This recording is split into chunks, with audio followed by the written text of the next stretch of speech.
इस वक्त की बड़ी खबर, इजरायली डिफेंस फोर्स ने दक्षिणी लेबनान पर हमला किया है।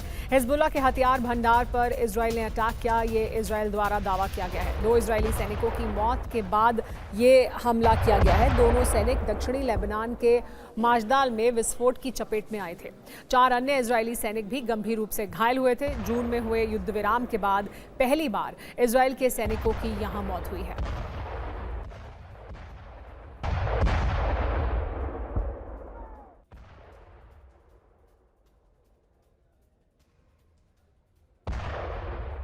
इस बीच लेबनान के तिब्नीन और बुर्ज अल शेमाली में भी हमले हुए हैं। इजरायली हमलों में एक लेबनानी नागरिक की मौत हो गई है।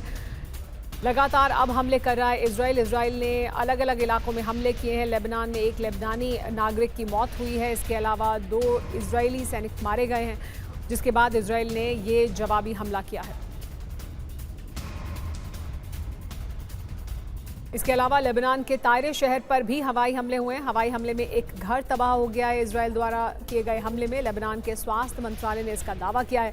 2 मार्च से अब तक लेबनान में 4333 लोगों की मौत हुई है इजरायल द्वारा किए जा रहे हमलों में।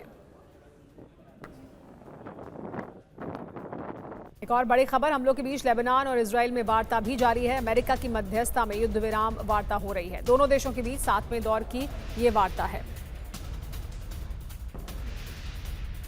देखिए, वार्ता भी चल रही है और युद्ध विराम के बीच हमले भी हो रहे हैं। इजरायल किसी भी सूरत में अपने हमलों से पीछे हटने के लिए तैयार नहीं है।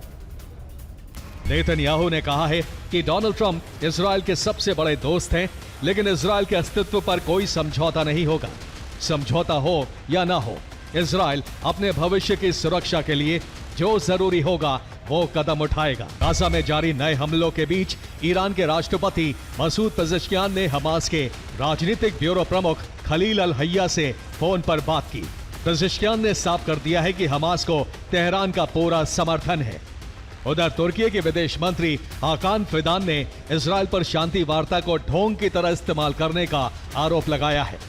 तुर्की ने चेतावनी दी है कि इजरायल की विस्तारवादी नीति को नहीं रोका गया तो ये क्षेत्रीय संकट पूरी दुनिया में फैल जाएगा।